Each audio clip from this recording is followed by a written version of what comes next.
Irmãs, em nosso amado Jesus Cristo, uma boa noite a todos.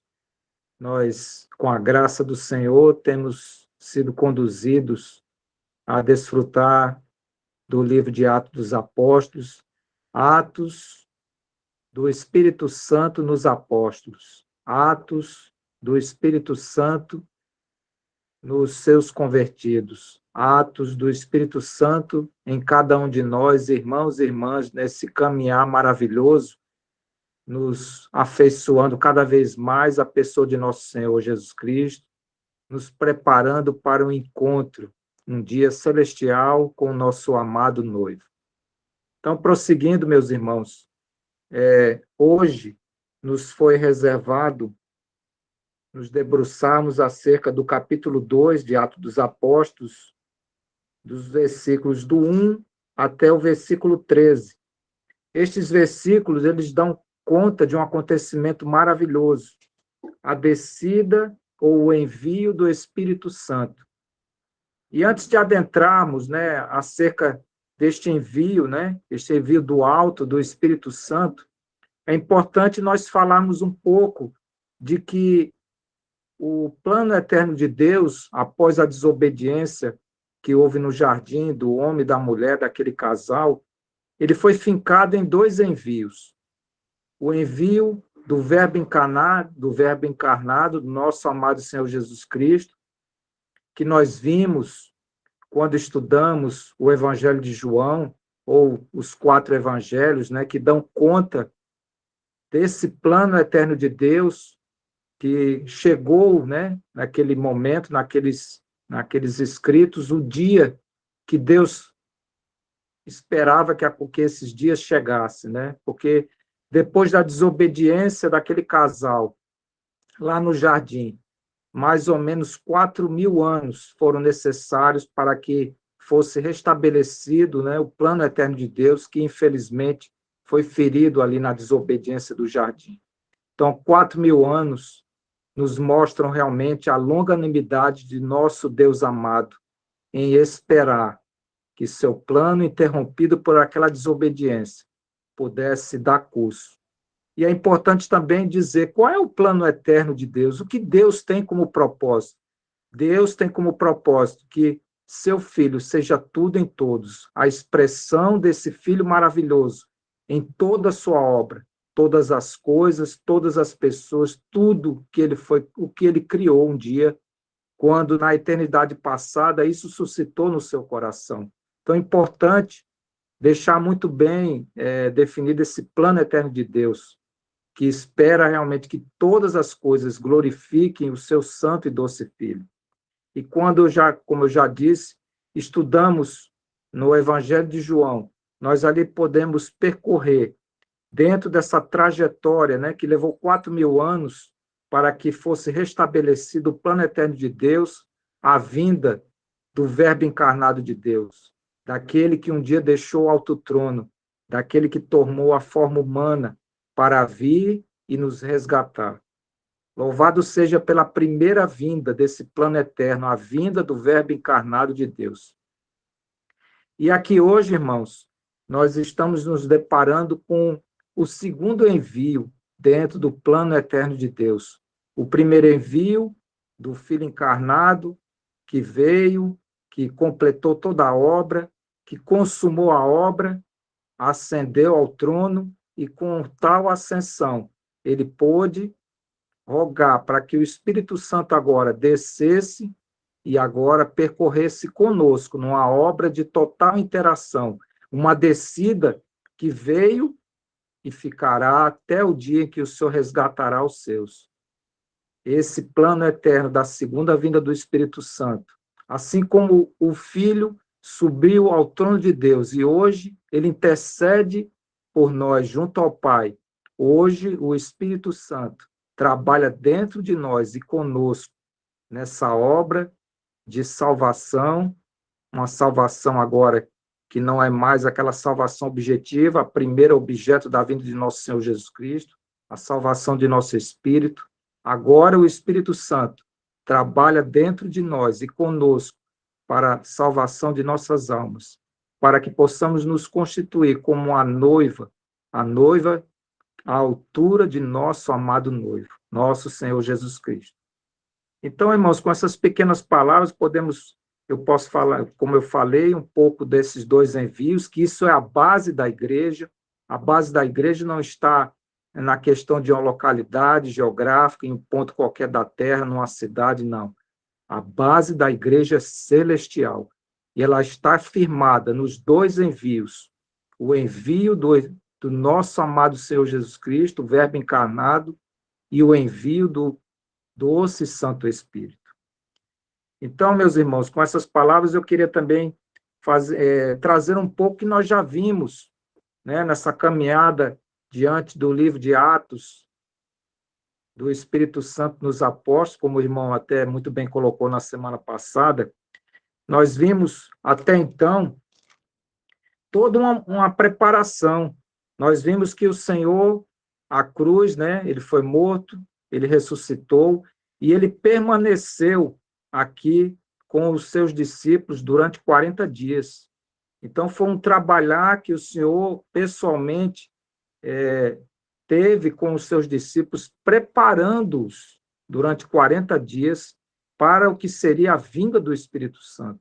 Veja a relevância, como lá mesmo dizem Atos dos Apóstolos, né, que o Senhor realmente ele permaneceu e ele, nesses dias, ele inculcou nos discípulos a promessa que haveria do Espírito Santo, e ele realmente trabalhou 40 dias com esses discípulos, falando das coisas concernentes ao reino de Deus. Então, eu gostaria de, inicialmente, enfatizar o que nós já vimos, né? Eu vou fazer a leitura do que se encontra em Atos capítulo 1, alguns versículos, para que a gente traga a lembrança, e isso sirva de subsídio para o que nós vamos ver acerca dos versículos de hoje.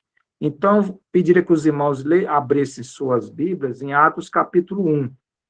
E eu vou fazer a leitura de alguns versículos. Eu vou nomeando os versículos e vou lendo. Isso, versículos dentro do capítulo 1 de Atos que nós vimos já em sessões passadas. Então, Atos capítulo 1, eu vou ler os versículos de número 1, que diz: escrevi o primeiro livro, ó Teófilo, relatando todas as coisas que Jesus começou a fazer e ensinar. E os irmãos sabem, na primeira exposição, né, que o livro de Atos foi um livro escrito por Lucas, e é um livro que dá continuidade ao Evangelho de Lucas. O irmão muito bem abordou isso quando da sua exposição. Versículo 2. Até o dia em que, depois de haver dado mandamentos por intermédio do Espírito Santo aos apóstolos que escolhera, foi levado às alturas. Versículo 3. A estes também, depois de ter padecido, se apresentou vivo, com muitas provas incontestáveis, aparecendo-lhes durante 40 dias e falando das coisas concernentes ao reino de Deus. Versículo 4. E comendo com eles, determinou-lhes que não se ausentassem de Jerusalém, mas que esperassem a promessa do Pai, a qual disse ele: de mim ouvistes. Vejam o Senhor trabalhando com os seus discípulos, orientando que eles permanecessem, que eles não se ausentassem de Jerusalém, todos estivessem juntos. Então, veja todo esse preparar que o Senhor deixou com seus discípulos. Versículo 5. E que, claro, como está aqui, esperassem, não pouca coisa, mas como está aqui, a promessa do Pai, a qual disse ele: de mim ouvistes. Versículo 5. Eu pediria que a irmã Rosângela só tirasse o seu vídeo, porque atrapalha um pouquinho aqui na questão. Muito obrigado, minha irmã. Versículo 5. Porque João, na verdade, batizou com água, mas vós sereis batizados com o Espírito Santo, não muito depois desses dias. Então, vejam o Senhor, meus irmãos, trabalhando com os seus discípulos na questão da obediência. Algo que lá no jardim não aconteceu. Nós sabemos que o que aconteceu no jardim? Desobediência. Então, o Senhor ficou 40 dias com esses discípulos, trabalhando obediência, trabalhando a questão de esperar uma promessa, de não se ausentar, de estarem juntos, para que realmente essa promessa pudesse vir da forma como veio. E aí, continuando, versículo 8, o Senhor diz lá: mas recebereis poder ao descer sobre vós o Espírito Santo, e sereis minhas testemunhas, tanto em Jerusalém, como em toda a Judéia e Samaria, e até os confins da terra.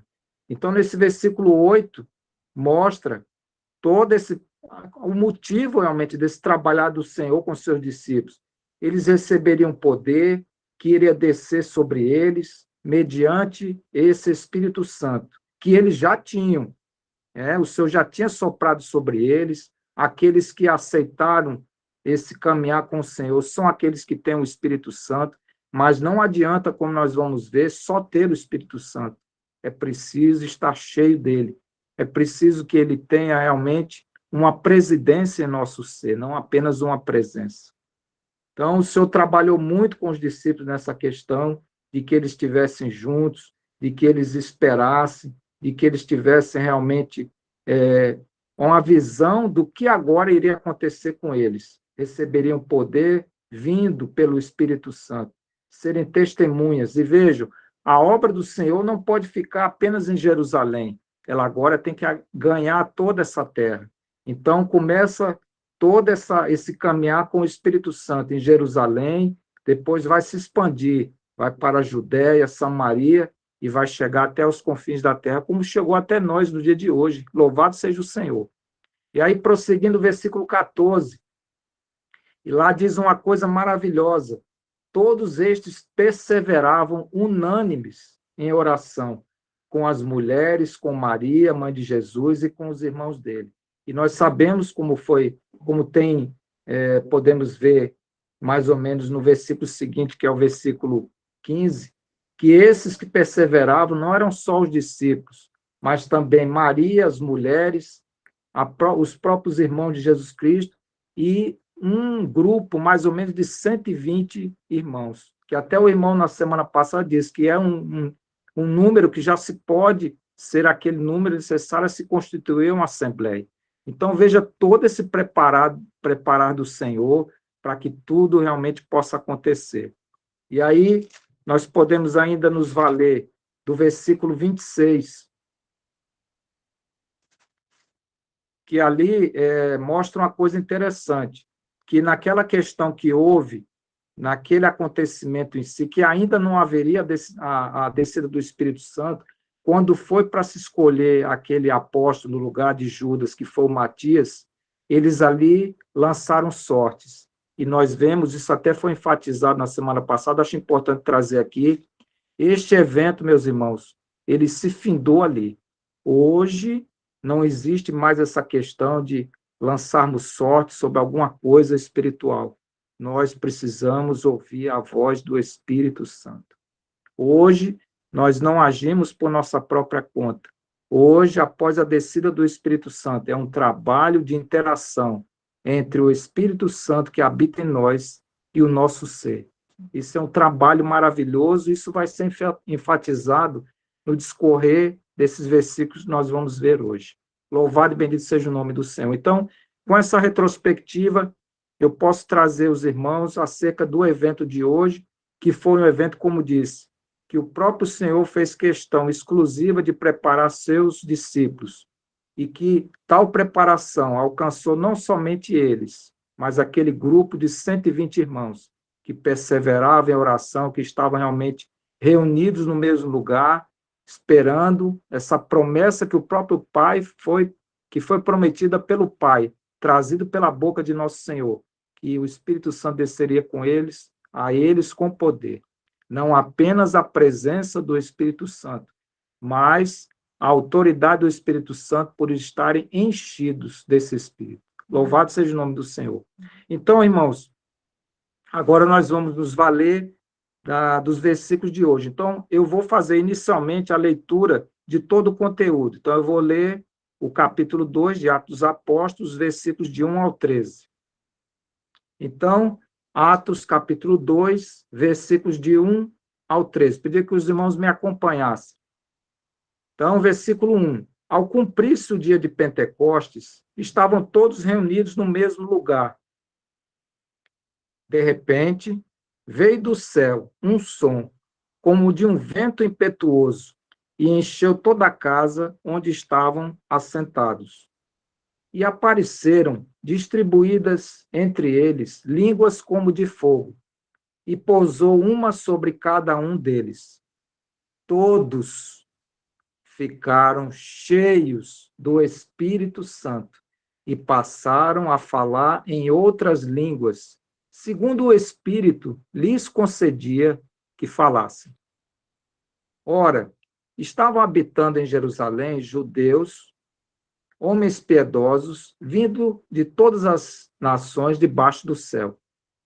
Quando, pois, se fez ouvir aquela voz, afluiu a multidão, que se possuiu de perplexidade, porquanto cada um os ouvia falar na sua própria língua. Estavam, pois, atônitos e se admiravam, dizendo: Vede, não são porventura galileus todos esses que aí estão falando? E como os ouvimos falar, cada um em nossa própria língua materna? Somos pardos, medos, elamitas e os naturais da Mesopotâmia, Judéia, Capadócia, Ponto e Ásia, da Frígia, da Panfilha, do Egito e das regiões da Líbia, nas imediações de Cirene, e romanos que aqui residem, tanto judeus como prosélitos, cretenses e arábios. Como os ouvimos falar em nossas próprias línguas as grandezas de Deus? Todos atônitos e perplexos, interpelavam uns aos outros. Que quer isto dizer? Outros, porém, zombando, diziam: estão embriagados. Então, irmãos, acerca desse relato, ainda são algumas considerações. É importante aqui destacar que a descida, né, o envio do Espírito Santo estava na agenda de Deus programada, assim como foi a vinda do Verbo encarnado. Como já foi dito antes, todo esse processo de restauração diante do que houve no jardim, esses dois envios, o envio tanto do nosso amado Senhor, Verbo encarnado, como agora do Espírito Santo, tudo isso constou da agenda de Deus. Isso antes mesmo, quando Deus planejou toda a sua obra criadora. Isso é importante, nós temos essa consciência. Deus não faz as coisas e espera para ver o que vai acontecer. Deus já sabe de tudo. E é importante que a gente tenha essa noção. E para que a gente possa comprovar, eu queria fazer uma retrospectiva, né, diante de coisas que já haviam acontecido, né, que interromperam esse propósito de Deus e que é importante trazermos aqui à luz. Então, eu gostaria de me valer de algumas porções que comprovam todo esse planejamento de Deus, desde a sua obra de criação, desde a desobediência, não só do homem, mas também daquele arcanjo que ele criou, os irmãos sabem disso, de Lúcifer. Então, eu gostaria que nós nos valêssemos do que se encontra lá em Gênesis. Então, eu pediria que nós fôssemos lá no livro de Gênesis, vamos lá para o capítulo 1, né? E no próprio capítulo 1, versículo 1, que lá diz assim: no princípio criou Deus os céus e a terra. E o versículo 2 diz: a terra, porém, estava sem forma e vazia. Havia trevas sobre a face do abismo, e o Espírito de Deus pairava por sobre as águas. E os irmãos sabem que esses dois versículos eles dão conta, né, de uma rebelião anterior àquela da desobediência do casal no Jardim do Éden.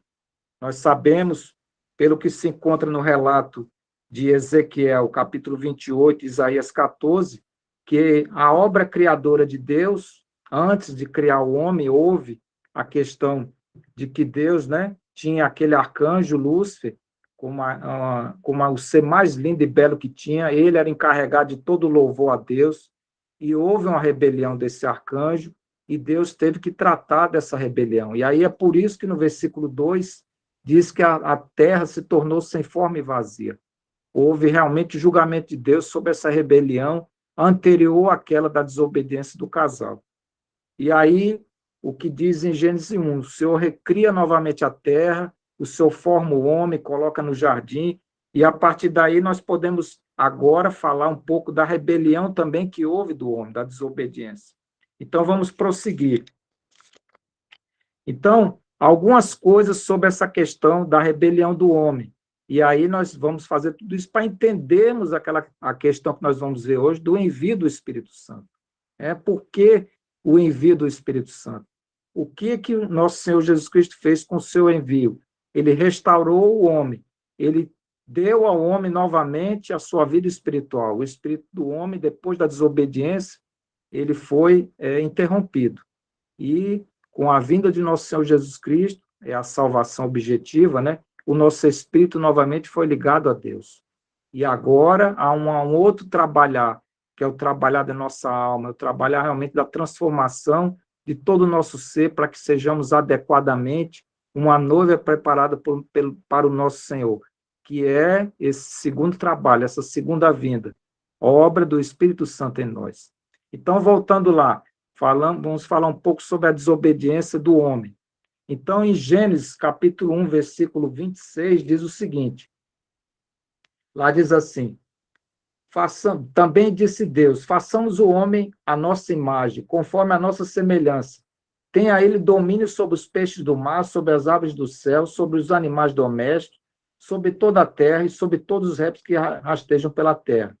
Quando aqui no versículo 26, façamos o homem, aqui dá a entender uma conferência entre o Pai, o Filho e o Espírito Santo. Por quê? Quando Deus resolve criar o homem, criar todo esse universo, Deus já sabia de tudo que iria acontecer, da desobediência do arcanjo, de Lúcifer, e também da desobediência do casal.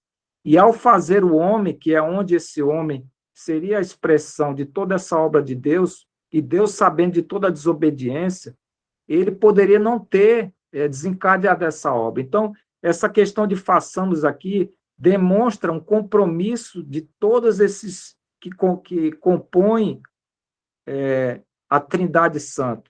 O Pai desencadeia uma obra de criação.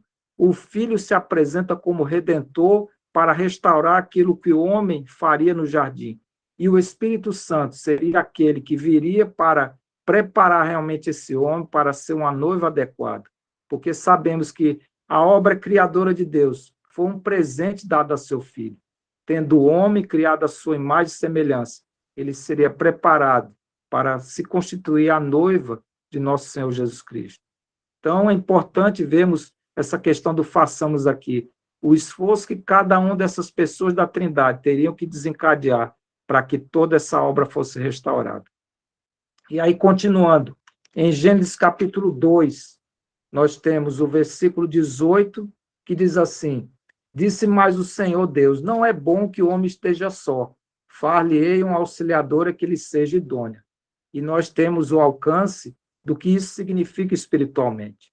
Nosso amado Senhor, um dia, realmente, nós estamos sendo constituídos para ser uma auxiliadora fiel a Ele.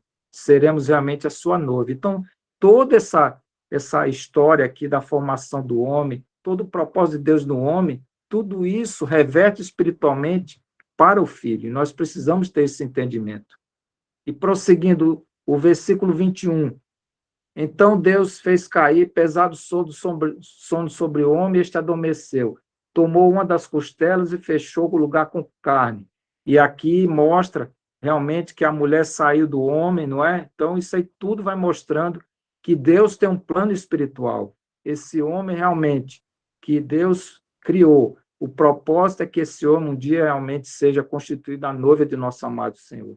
E aqui no versículo 23, quando diz assim, e disse o homem, esta afinal é osso dos meus ossos e carne da minha carne, chamar-se-á varoa.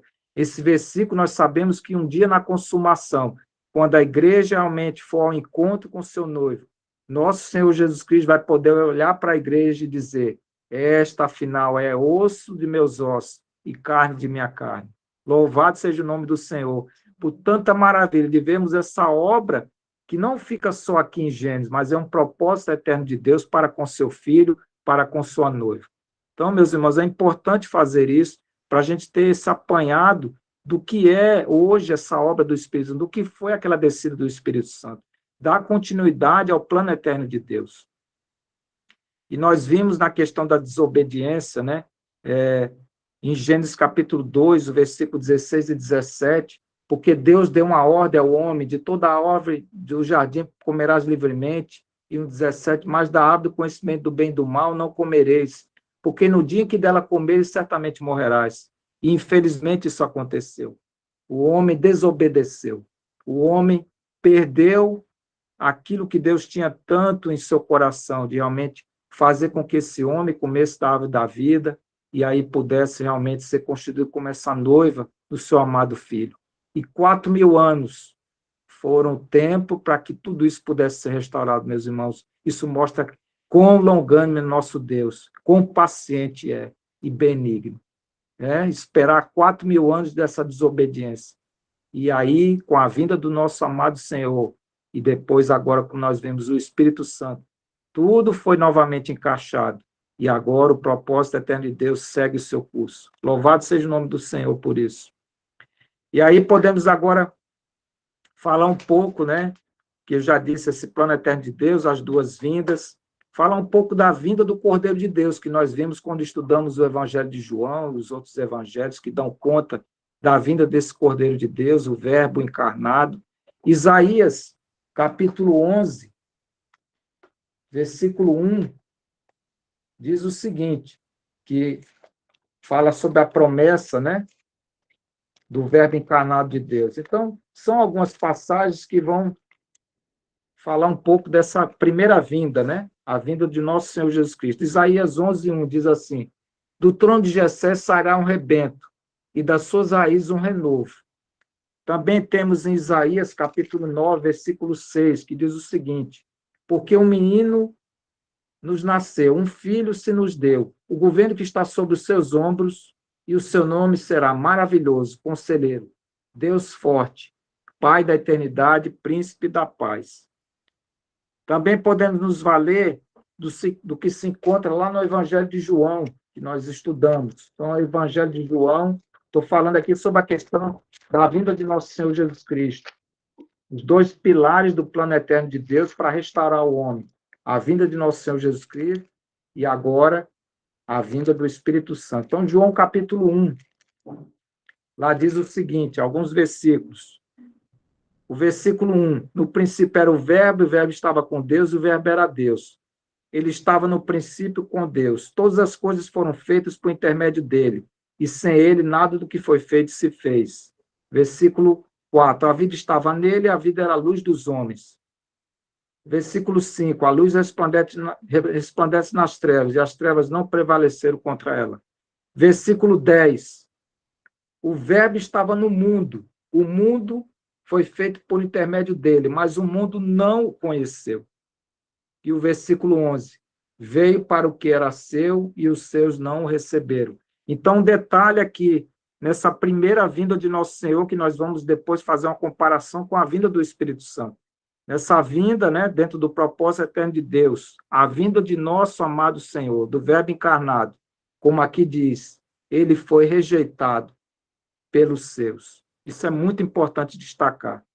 E ainda em João 1,14, diz o seguinte: e o Verbo se fez carne, habitou entre nós, cheio de graça e de verdade, e vimos a sua glória, glória como do unigênito do Pai. Então, esses versículos nos dão conta da primeira vinda, a vinda do Verbo encarnado. E qual a missão desse Filho? Para que nosso Senhor amado veio? Em João capítulo 3, os versículos 16 e 17, eles vão dizer qual a missão do envio do Filho, do Verbo encarnado. Então, João 3, 16 e 17 diz assim: porque Deus amou o mundo de tal maneira que deu seu Filho unigênito, para que todo o que nele crê não pereça, mas tenha a vida eterna. 17. Porquanto Deus enviou seu Filho ao mundo, não para que julgasse o mundo, mas para que o mundo fosse salvo por ele. Então, esse é o propósito da vinda de nosso Senhor Jesus Cristo. E os irmãos se lembram que Jesus Cristo completa, consuma sua obra, e ele fica 40 dias, como nós já tínhamos lido, trabalhando com seus discípulos, E ali ele abre, como lá diz, o entendimento para que eles possam agora se preparar para a vinda do Espírito Santo.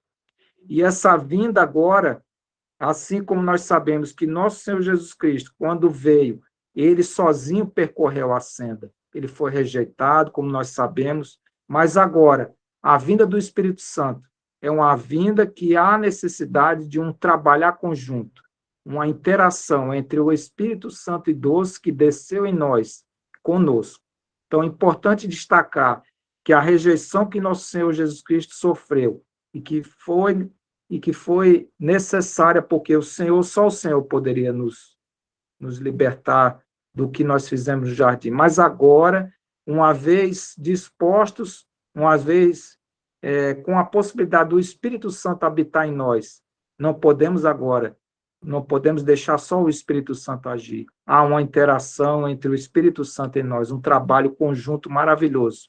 E esse trabalhar, ele iniciou, como nós vimos aqui, nesse episódio de Pentecostes, no capítulo 2, e ele só terminará no dia do encontro de nosso amado Senhor com sua noiva. Então, esse Espírito Santo não desceu para voltar, ele permanece até o dia do seu voltar, do seu retornar. Louvado seja o nome do Senhor. Então, nós já vimos, como eu já falei, essa primeira vinda do Senhor é a salvação objetiva, é justamente libertar o homem da questão de que seu espírito estava morto. Agora o Senhor deixa realmente nosso espírito reavivado para recebermos esse Espírito Santo e agora, em trabalho de interação e conjunto, sermos edificados, sermos preparados para nos tornarmos a noiva de nosso Senhor Jesus Cristo, sermos adornados. E aí também, meus irmãos, nós sabemos que o Senhor, ele deixou, enquanto aqui estava, toda a promessa da vinda do Consolador. Então, eu não vou ler todos os versículos que eu aqui elenquei, mas os irmãos sabem. Eu vou abrir só em João 14, que o Senhor falou sobre a questão de que após a partida dele viria o Espírito Santo, e era necessário que ele retornasse. O Espírito Santo só poderia vir mediante o retorno dele ao trono de Deus. Então, só para eu não me alongar muito nessas exposições que dão conta de toda a preparação para a vinda do Espírito Santo, eu vou pegar aqui João capítulo 14, mas existem outras porções na palavra que dão conta desse vindo do Espírito Santo, essa promessa do Consolador. João 14, 16, 17, que diz assim: eu rogarei ao Pai e ele vos dará outro Consolador, a fim de que esteja para sempre convosco. Veja, o Espírito Santo não retorna mais. Ele desceu nesse episódio de Pentecostes, permanecerá até o dia do encontro da noiva com o noivo. E o 17, o Espírito da verdade que o mundo não pode receber, porque não o vê e nem o conhece. Vós o conheceis, porque ele habita convosco e estará em vós.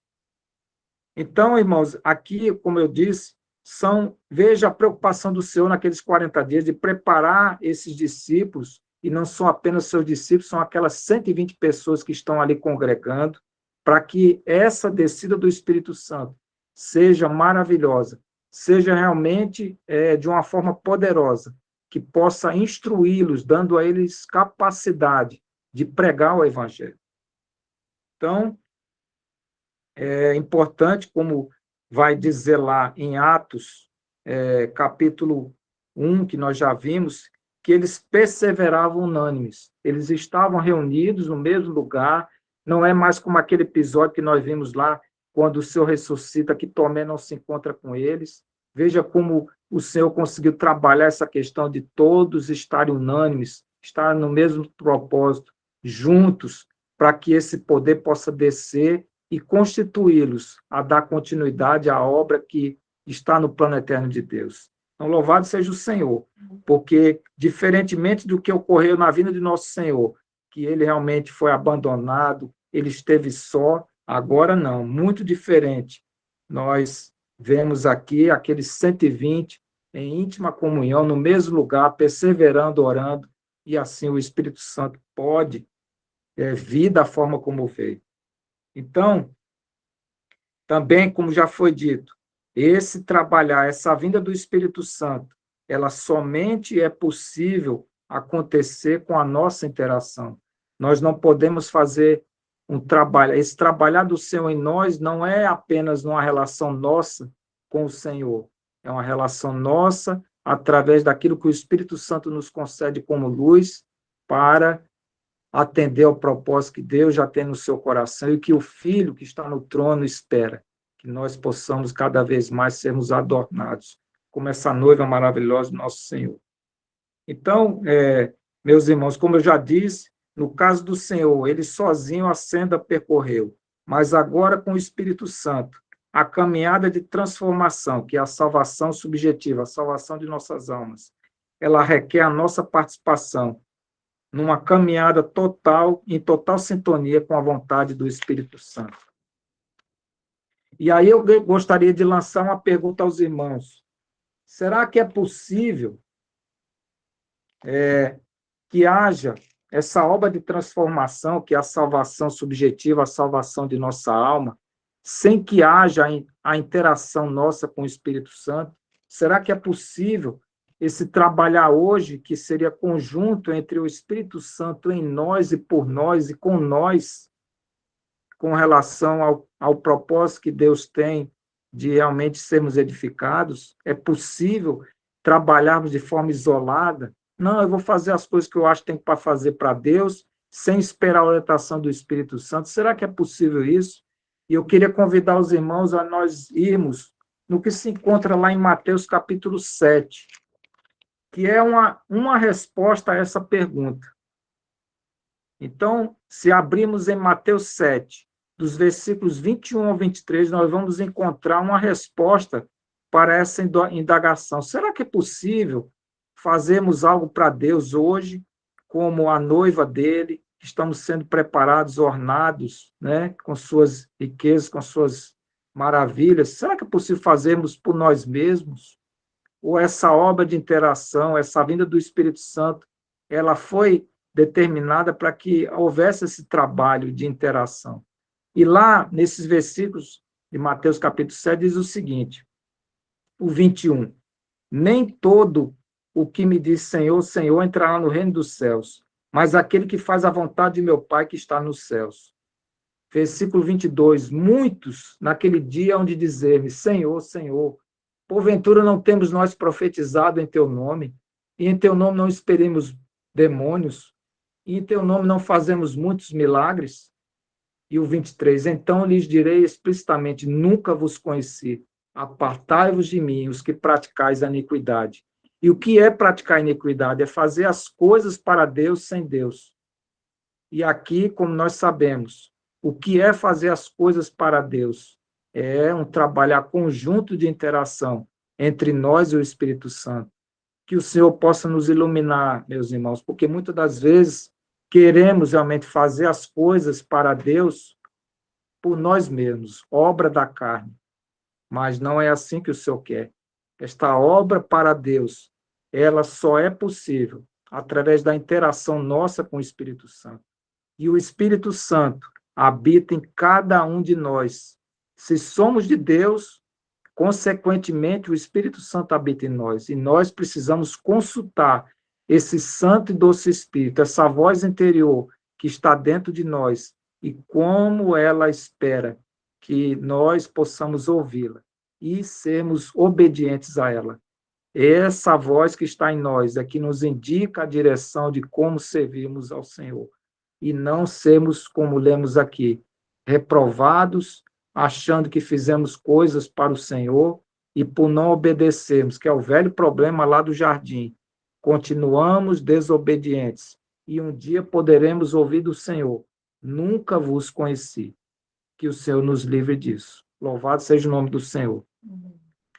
E aí ainda é importante que foi falado que essa obra do Espírito Santo que desceu, né, que nós vamos ver daqui a pouco, a consumação dela vai se dar aonde?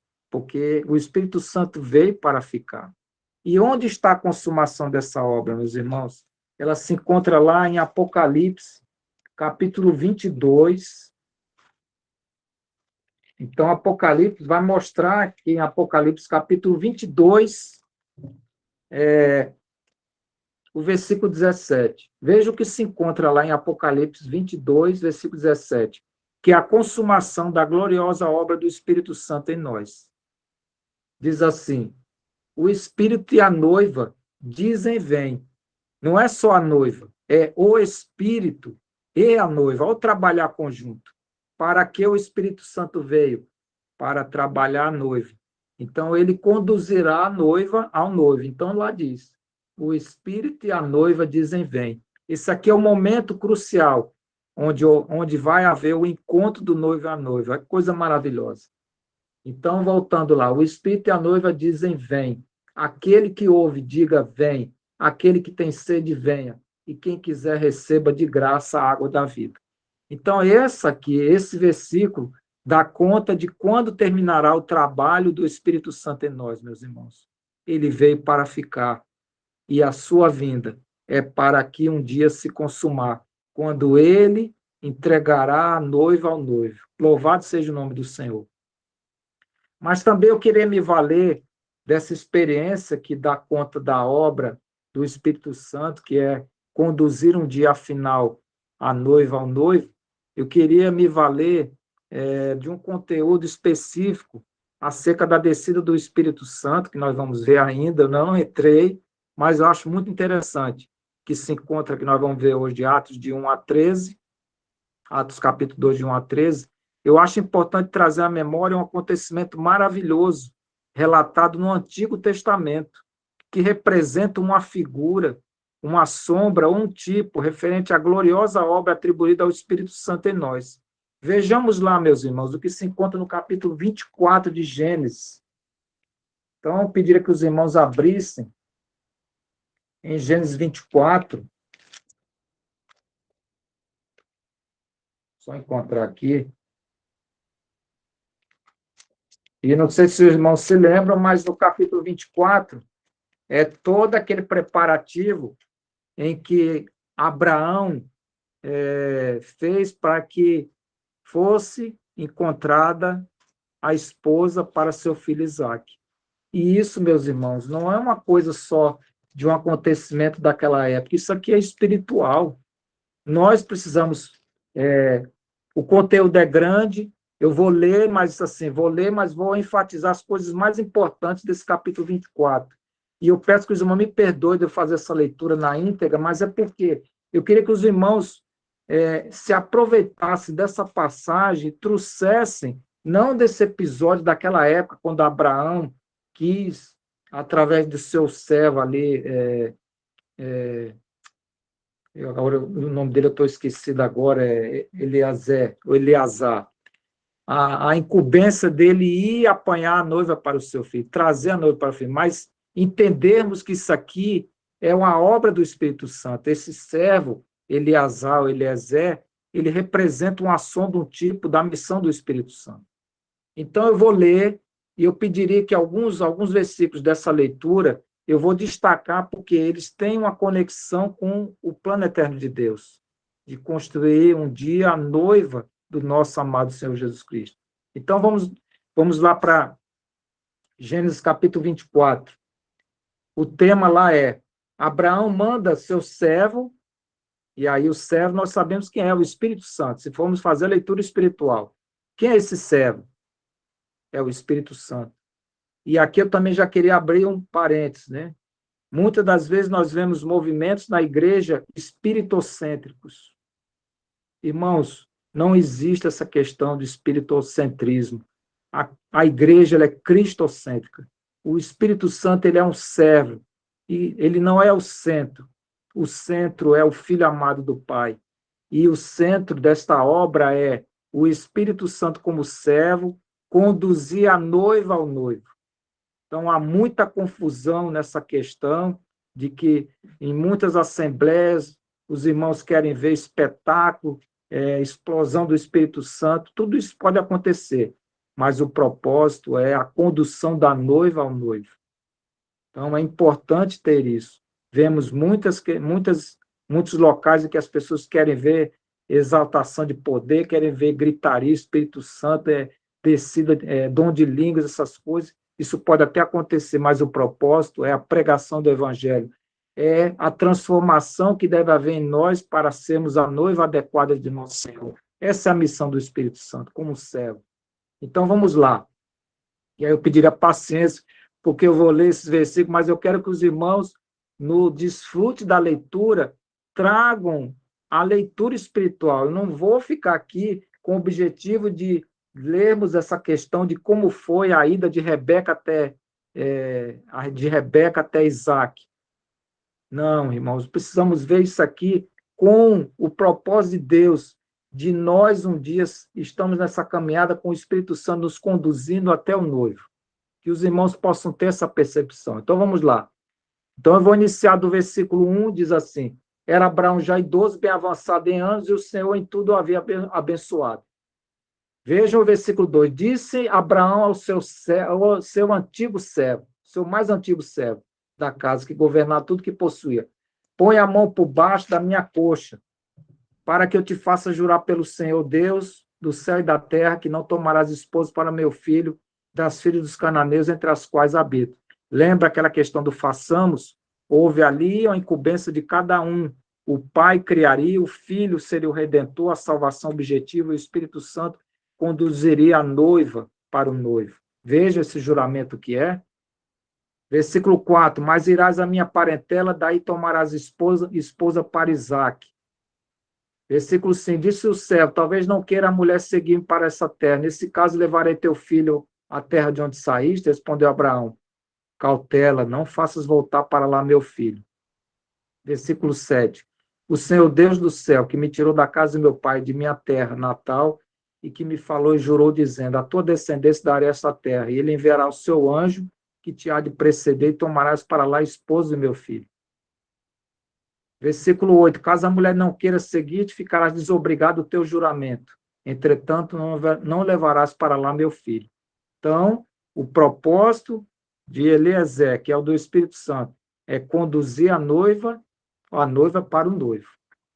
Versículo 9, com isso, pôs o servo a mão por baixo da coxa de Abraão, seu senhor, e jurou fazer o segundo resolvido. Então, há uma promessa que nós sabemos quando Deus criou todas as coisas. O Pai, o Filho e o Espírito Santo participaram, cada um na sua incumbência. Então, nós já sabemos, vou adiantar, nós sabemos daquela história que o servo, Eleazar, faz toda aquela caravana para ir até a terra, natal de sua parentela, de Abraão, para trazer Rebeca. E lá no 14 diz, veja o que o Espírito Santo, o que Eliezer diz no 14. Dá-me, pois, que a moça que eu disser, inclina o cântaro para que eu beba, e ela me responder, bebe, e darei de beber aos teus camelos, que seja designada para teu servo Isaque. Então, veja que Eliezer, ele propõe, em sua oração, Senhor, eu vou fazer isso, e ela vai responder aquilo. Então, veja como essa interação entre Eliezer e a noiva, que é Rebeca, acontece. Nós sabemos disso, que quando Eliezer encontra com ela e ele trava aquele diálogo, ela prontamente responde. E é isso que o Espírito Santo tem feito conosco, meus irmãos. Tem feito em cada um de nós, pessoas que prontamente respondem ao propósito de Deus. Então, eu não vou ler toda a história, porque senão nós vamos muito adiante, mas eu quero trazer algumas coisas que os irmãos já conhecem. Vejam, versículo 16. A moça era muito formosa, de aparência virgem, a quem nenhum homem havia possuído. Meus irmãos, quem é essa virgem que está sendo preparada? Somos nós. Então, nós precisamos ver isso. Que lindo esse texto. Versículo 17. Então o servo saiu-lhe ao encontro e disse, dá-me de beber um pouco de água do teu cântaro. E ela prontamente respondeu, como diz no 18, bebe, meu senhor. E prontamente, estão vendo aí? Baixando o cântaro para a mão, lhe deu de beber. Versículo 19. E acabando ela de beber, disse, tirarei água também para os teus camelos. Isso tinha sido aquilo que Eliezer tinha falado. Ela não vai só oferecer água para mim, mas também para os meus animais. Tudo conforme o que o Espírito Santo tinha, o que Eliezer tinha pedido. E é isso que o Espírito Santo tem feito em nós. Vamos adiantar. Lá no 22 diz assim, tendo os camelos acabado de beber, tomou o homem um pendente de ouro, de meio ciclo de peso, e 2 pulseiras para as mãos dela, do peso de 10 ciclos de ouro. O que quer dizer isso? Nós estamos sendo adornados com os presentes do nosso Senhor, com as riquezas dele. É isso que tem o Espírito Santo feito em nós, meus irmãos. Esse texto não está aqui à toa, não não é só a história de Isaac e Rebeca, não. Essa é a nossa história. E aí o 27. Bendito seja o Senhor, Deus de meu Senhor Abraão, que nos retirou a sua benignidade e a sua verdade, meu Senhor. Quanto a mim, estando no caminho, o Senhor me guiou à casa de meus parentes. Esse é o trabalho que o Espírito Santo tem feito, nos guiando, nos iluminando, nos encaminhando para esse encontro com o noivo. Avançando aqui, eu vou para o 35, quando Eliezer diz, o Senhor tem abençoado muito o meu Senhor, ele se tornou grande, deu-lhe ovelhas, bois, prata e ouro, servos e servas. O 36, Sara, mulher de meu Senhor, já era idosa, quando deu à luz um filho, a este deu a ele tudo quanto tem. Isso é espiritual, o pai diz, né? Tudo que é meu é teu, meu filho. Todas as riquezas foram dadas ao filho. E o 37, o meu Senhor fez jurar, dizendo, não tomarás esposa para meu filho das mulheres dos cananeus. Então o Senhor está preparando sua noiva, não é qualquer uma. Nós estamos sendo adornados para esse noivo maravilhoso. Versículo 40, ele me disse, Senhor, em cuja presença eu ando, enviará contigo o seu anjo e levará a bom termo a tua jornada.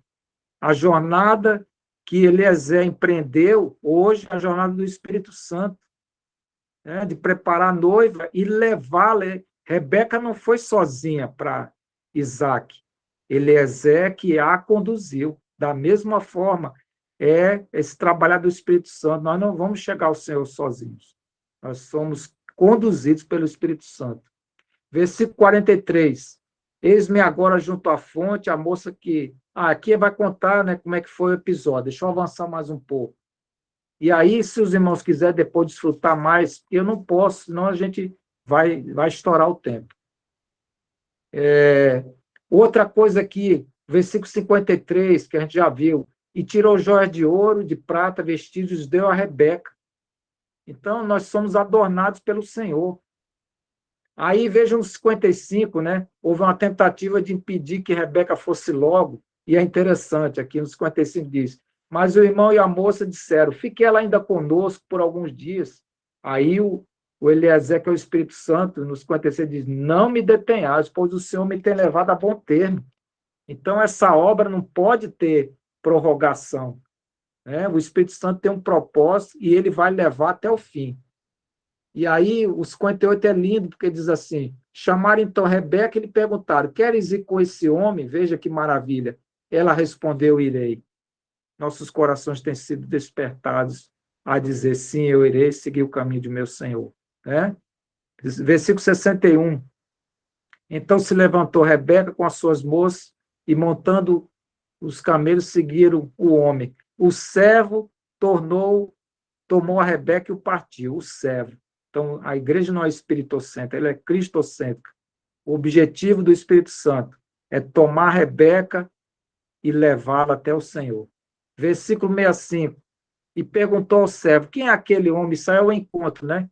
Que vem pelo campo ao nosso encontro. É o meu Senhor.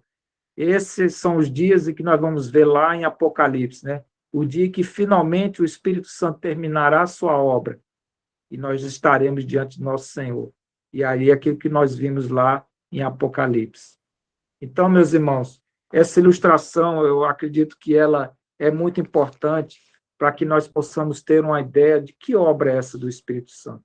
Então, agora nós podemos nos valer finalmente do conteúdo. Eu vou ser mais breve, mas eu vi isso como algo que tem que realmente tocar nossos corações.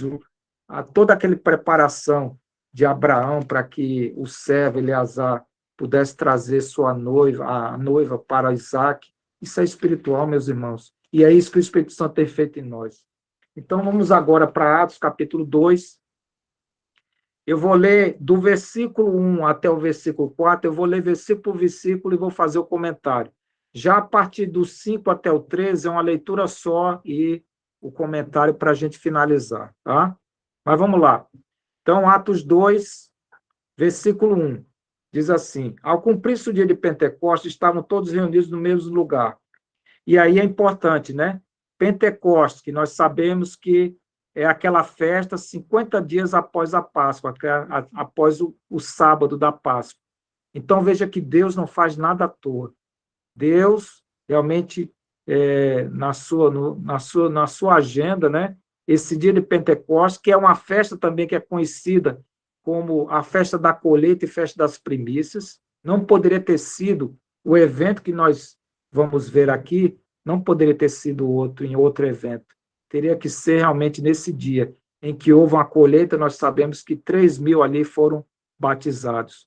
Foi uma festa realmente maravilhosa, essa descida do Espírito Santo. Importante também é destacar, estavam todos reunidos, aquele trabalhar do Senhor, aqueles 40 dias surtiu efeito. Os 120 não foram só os dos apóstolos, todos no mesmo lugar, o impacto disso, obediência e submissão à vontade do Senhor. Vamos agora para o versículo 2. Diz assim: de repente veio do céu um som, como de um vento impetuoso, e encheu toda a casa onde estavam assentados. Esse versículo nós vemos que tudo isso são acontecimentos celestiais, não veio da terra. Este som não foi proveniente daqui, foi um som proveniente do céu, uma obra do alto. Isso já na agenda de Deus previsto. Sob a forma de um vento impetuoso. Isso é interessante, porque nós sabemos que o vento simboliza o Espírito Santo. Porém, devemos ter cuidado com essa questão de vento impetuoso, porque em João, capítulo 3, versículo 8, diz assim, então, João 3, 8, vai definir esse Espírito Santo como vento, e é interessante. Lá diz assim: o vento sopra onde quer, ouves a sua voz, mas não sabes de onde vem, nem para onde vai. Assim é todo aquele que é nascido do Espírito. Então, parece que o vento, porque é impetuoso, é como se ele não tivesse obediência a algo nem a ninguém. Isso humanamente falando. Mas, espiritualmente falando, não. O Espírito Santo é obediente ao propósito de Deus e à obra do Filho. E aí nós podemos mostrar isso, que mesmo sendo um vento, que a gente não tem controle de onde ele vem e para onde vai, mas espiritualmente o vento é obediente, o Espírito Santo é obediente. E aí nós podemos nos valer do que se encontra no relato lá de Marcos, capítulo 4, o versículo 41, que é um episódio que os irmãos conhecem, naquela questão de que o Senhor, quando passa para outra margem, o Senhor está deitado ali no barquinho, né, e começa aquele problema do vento intempestuoso, e os discípulos acordam o Senhor, e o Senhor repreende, e lá no 41 diz assim: e eles, possuídos de grande temor, diziam uns aos outros: quem é este que até o vento e o mar lhe obedecem? Então, meus irmãos, o Espírito Santo ele é obediente, sim, à voz, ao plano eterno de Deus, à obra do Pai e do Filho. Nós precisamos ter esse entendimento. O vento, realmente, segundo o nosso olhar humano, a gente não sabe de onde vai, para onde vem, mas ele não é, ele é impetuoso, tudo, mas ele é obediente, sim. Quando o Senhor acalma, tudo passa. Então, vamos agora, ainda, deixa eu ver aqui, voltando lá, no vento impetuoso, assim, a questão de que encheu toda a casa. Essa questão de encher toda a casa também ela é muito interessante. Irmãos, nós sabemos que, pela nossa salvação objetiva, o Espírito Santo habita em nós. Mas isso não é apenas a questão de que a habitação é um ponto de partida. O que o Espírito Santo mais deseja é encher toda a nossa casa, é nós realmente estarmos numa condição em que ele tem autoridade em termos de proeminência em nosso viver. E isso é muito importante, essa questão de encher toda a casa, que isso tem um conteúdo maravilhoso, porque a proposta do Espírito Santo é habitar em todo o nosso ser, não fazer apenas morada, mas ter proeminência em nosso viver. Ter o Espírito Santo é uma coisa, estar cheio dele é outra coisa. Ter a habitação do Espírito Santo é uma coisa. Estar sendo governado por ele é outra coisa. Ele, o Espírito Santo, ele está presente em nós. Isso é uma realidade porque nós um dia fomos levados ao Senhor. Mas não é só a questão dele estar presente, ele precisa ser o presidente em nossas vidas. Então, está em nossa morada, e há muitas vezes, nós temos o Espírito Santo, mas a gente faz com o Espírito Santo o seguinte: olha, Espírito Santo, fica só na sala, aqui, só nesse ambiente bonito, o Senhor não pode adentrar em outros locais na minha vida, não. E não é essa a proposta que o Espírito Santo quer. O Espírito Santo quer realmente ter acesso a todas as nossas recâmaras, principalmente aquelas mais profundas, porque ali é onde a alma transformadora do Senhor pode nos tirar da condição nossa de estarmos ainda numa situação não muito agradável diante do propósito do nosso Senhor. Então, esse é o objetivo, é encher, é preencher, é governar, é a Ele ser dado toda a liberdade de Ele adentrar em todo o nosso ser. Então, continuando, vamos para o versículo 5. Deixa eu só ver aqui. Não, versículo, eu já vi, cheios. Não, para o versículo 3, me perdoe. Versículo 3 diz assim: E apareceram distribuídas entre eles línguas como de fogo, e pousou uma sobre cada um deles. Assim como nós vimos, o Espírito Santo, ele é vento, mas também nós sabemos que Deus é fogo consumidor. Em Levítico, capítulo 9, versículo 24, dá conta dessa questão, de que Deus é fogo consumidor. Eu não vou ler todas as passagens, meus irmãos, porque realmente o horário já está adiantado, e nós podemos pedir que os irmãos anotassem, onde vai mostrar realmente que Deus é fogo. Então, fogo consumidor. E que essa atuação de Deus como fogo está no Pai, no Filho e no Espírito Santo. Êxodo, capítulo 3, versículo 2, dá conta desse fogo consumidor.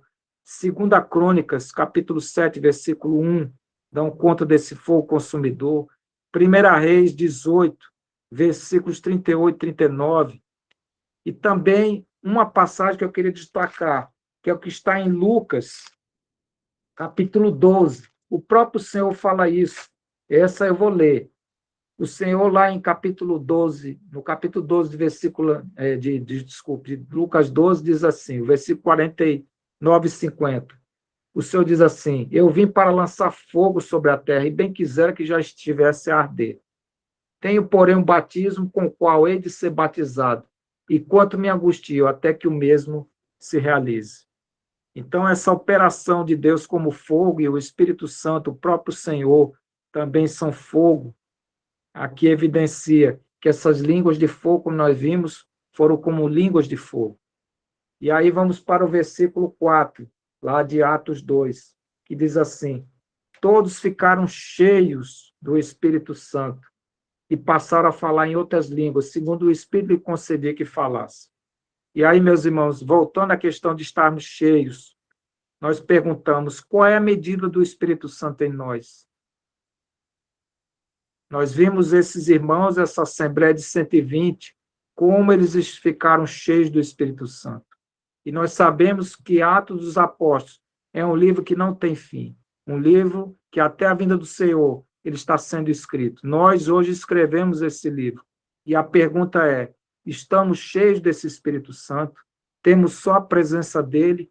Ou ele tem realmente ocupado todas as nossas recâmaras? Ele tem realmente proeminência, ele tem autoridade, ele é o presidente de nossas vidas, é aquele que caminha conosco, mas que tem a liberdade de apontar coisas que não são adequadas.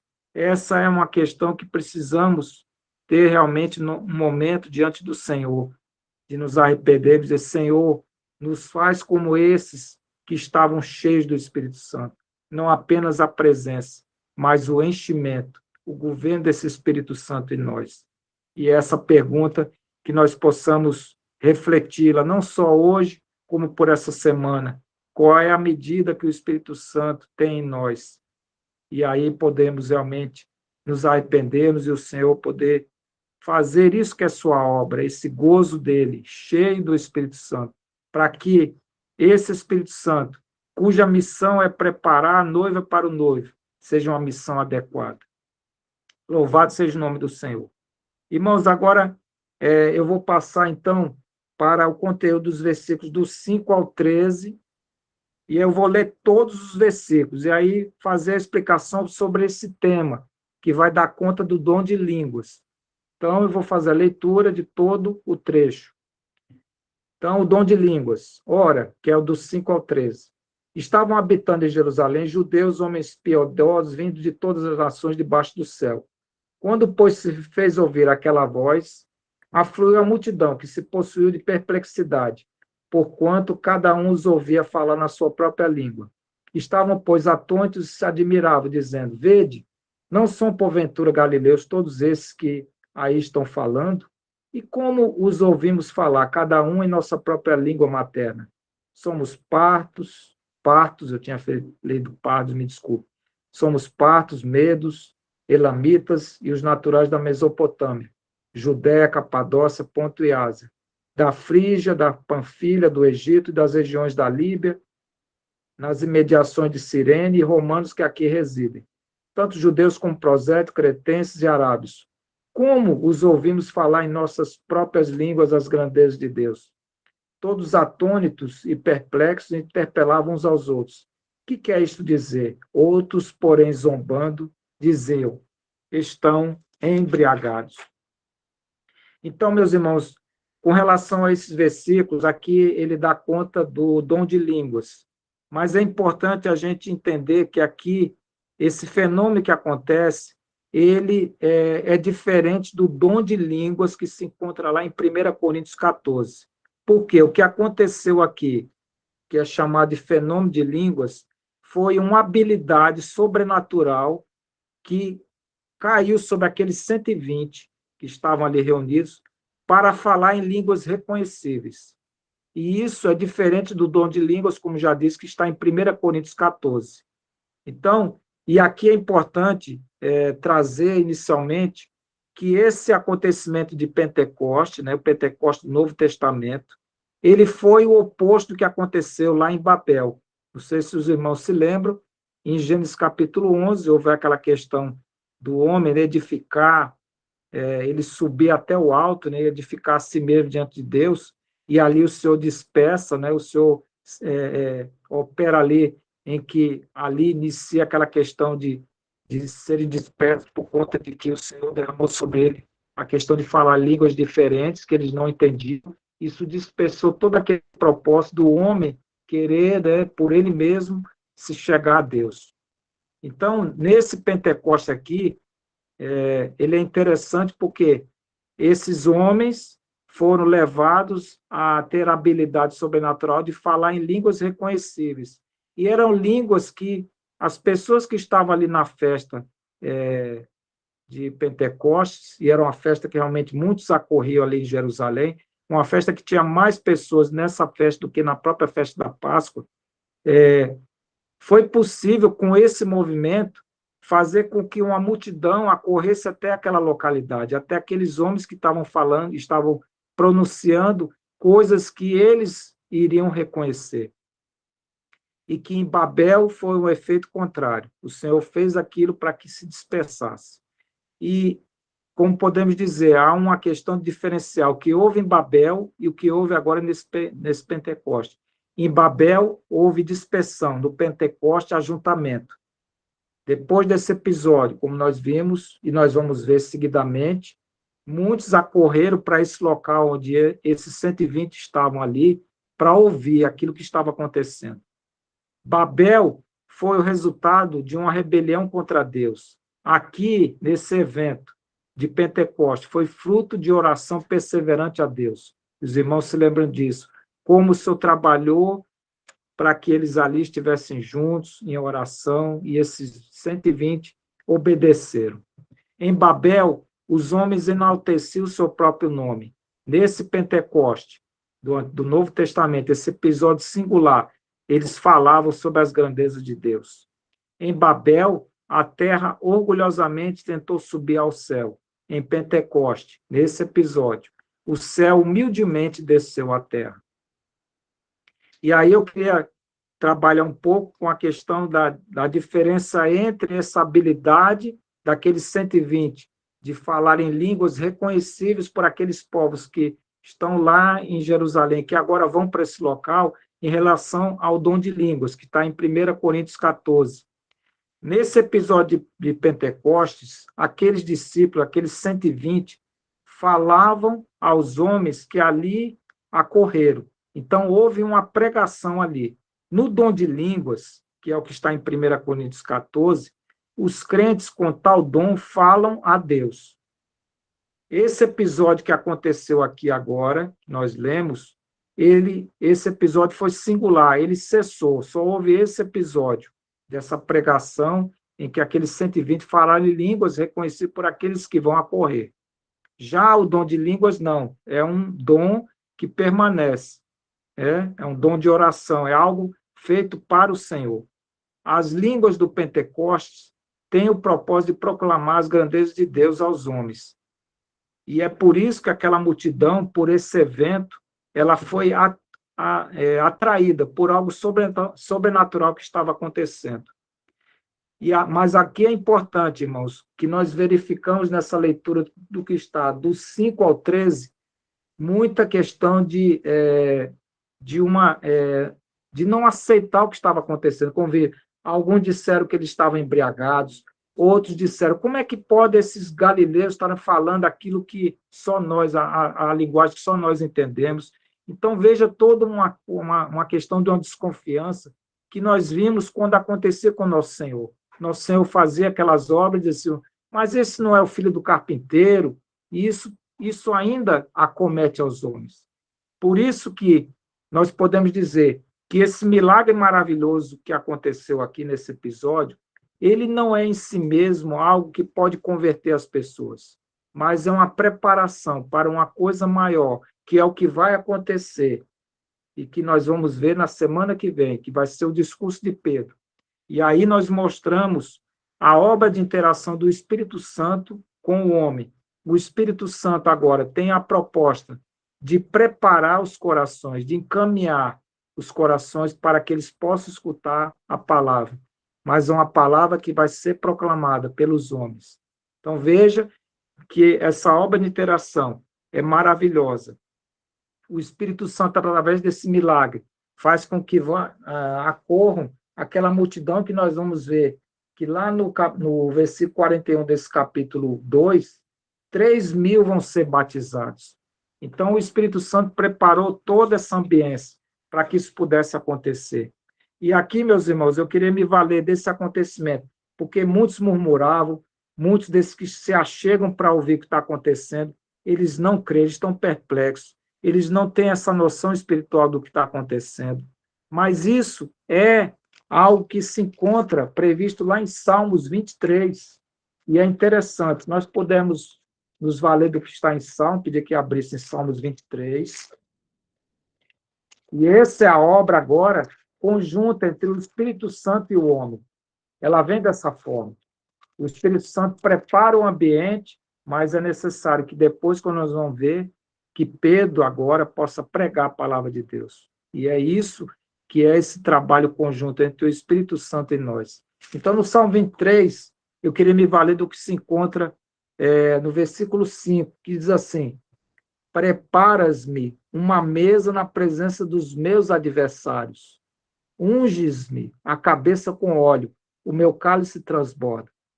Essa multidão que acorre para ali, ela, podemos dizer, eram adversários. As pessoas não estavam preparadas para dar glórias a Deus, nem achar que aquilo seria um movimento para Deus, mas elas estavam reclamando, estavam com certa descrença. E isso acontece. Mas o Espírito Santo tem esse poder de preparar essa ambiência. E que agora, com o que vai acontecer, nós vamos ver na semana que vem, a pregação é o que vai convertê-los. Então, a obra do Espírito Santo ela é desta forma. O Espírito Santo cria um ambiente e nos capacita agora a pregação para que as pessoas possam ser convertidas. Então, isso é lindo e maravilhoso. O Espírito Santo, como nós já vimos, ele trabalha conosco, em nós, e para um objetivo, de nos preparar adequadamente para sermos a noiva do Senhor. E aí eu queria me valer também dessa atuação do Espírito Santo, que se encontra lá em Atos, capítulo 13. Vejam, o governo do Espírito Santo está aqui, em Atos 13, 2, diz assim, e servindo eles ao Senhor, jejuando, disse o Espírito Santo, separai-me agora, Barnabé e Saulo, para a obra que temos chamado. E aí não é mais aquele episódio lá quando foi escolhido Matias, que foi deitado sortes. Agora é o Espírito Santo, mediante a questão de estar realmente num serviço, num propósito, jejuando, orando, colocando o Espírito Santo como proeminência. O Espírito Santo tem essa capacidade, como foi aqui nesse episódio, de dar a ordem, separai-me agora, Barnabé e Saulo, para a obra que eu vos tenho chamado. E é isso que o Espírito Santo conta conosco, meus irmãos. Essa obediência a Ele, essa dedicação a que Ele possa falar em nosso ser.